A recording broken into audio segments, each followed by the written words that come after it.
How fast can a child learn a musical instrument compared to an adult? How fast can they learn a second or third language? They learn fast, right? Because why? How many people you hear a song and it'll take you back to when you were a child? Raise your hand. How many people it's not a song, but maybe it's a fragrance or a food that will take you back decades? Because information combined with emotion became a long-term memory, right? Because we're not logical, we're what? We don't do things logically all the time. We do things what? Emotionally, right? Because we're not logical, we're biological.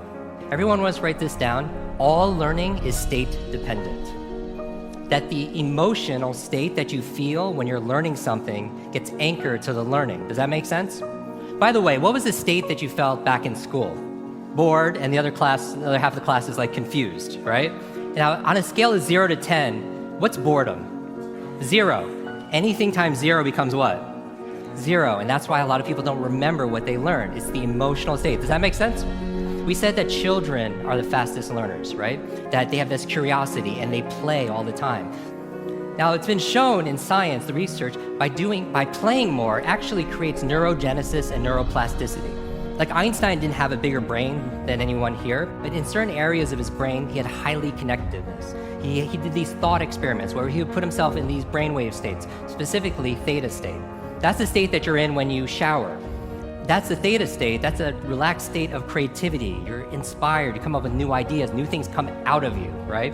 And so he had more connections in certain areas. And so you could promote that by playing more.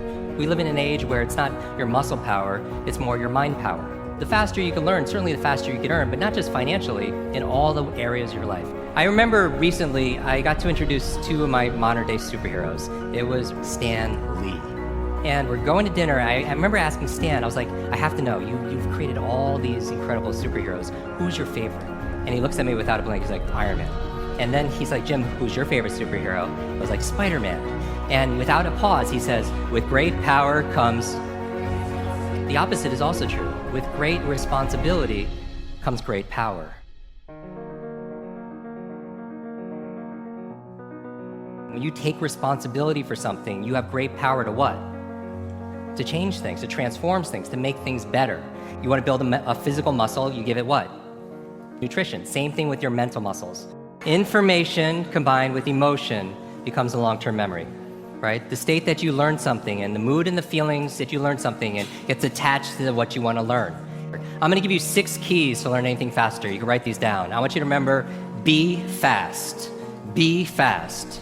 6 keys to learn any subject or skill faster. So the B in be fast stands for believe. Because if you believe you can or believe you can't, either way, what? Either way, you're right. All behavior is belief driven. How many people here talking about memory? Because memory, forgetting is a state. A lot of people say, oh, I have a bad memory, right? They always think I have memory, or I have focus, or I don't have focus, or I have creativity, I don't have creativity. I want you to scrap that. Creativity is not something you have, it's something you do.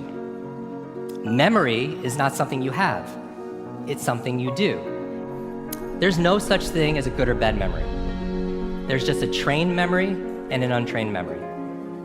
Your brain is like a supercomputer, and your self-talk is a program it will run. So if you tell yourself you're not good at remembering names, you will not remember the name of the next person you meet because you programmed your supercomputer not to. Your mind is always eavesdropping on your self-talk. And so the challenge here is this: too much information, too little time. The amount of information is doubling at dizzying speed, but how we learn it, how we remember it, has that changed at all? Your brain cycles through different brain waves. Beta is when you're most awake, delta is when you're asleep, theta is right above delta. That's the state of creativity we talked about. Like in between theta and beta, when you're most awake, is a state called alpha. Right? It's a state you go in when you meditate, states you go into when you do deep breathing. State you're also in when you watch television. The alpha state is a great state to learn in though. So how do you keep your brain active? So smart devices could be extremely convenient. I'll give you a third villain: digital dementia.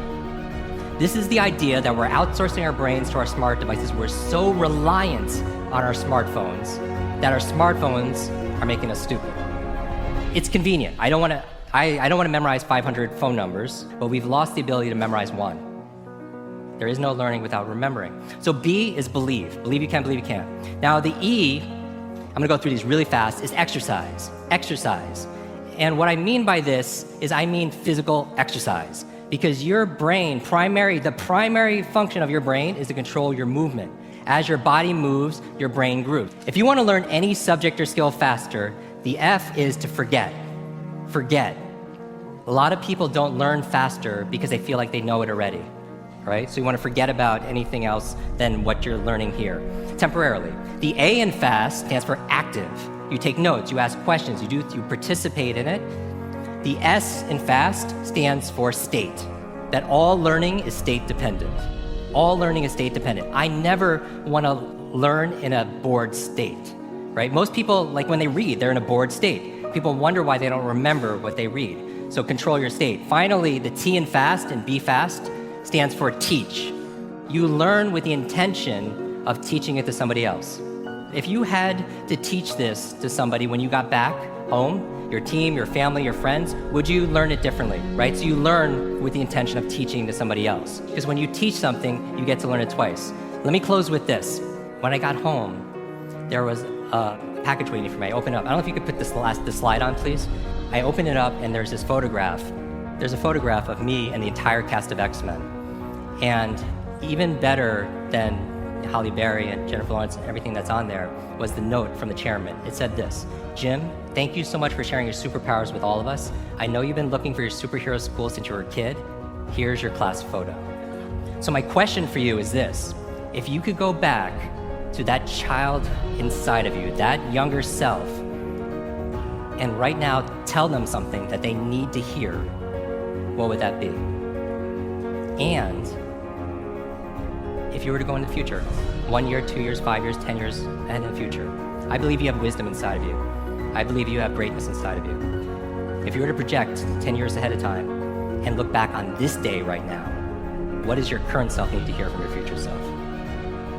I have a quote that I get quoted on more than anything else. It talks about an egg and stress, that your egg is like your life, that if an egg is broken by an outside force, life ends. But if it's broken by an inside force, life begins. And all great things begin on the inside. Thank you very much.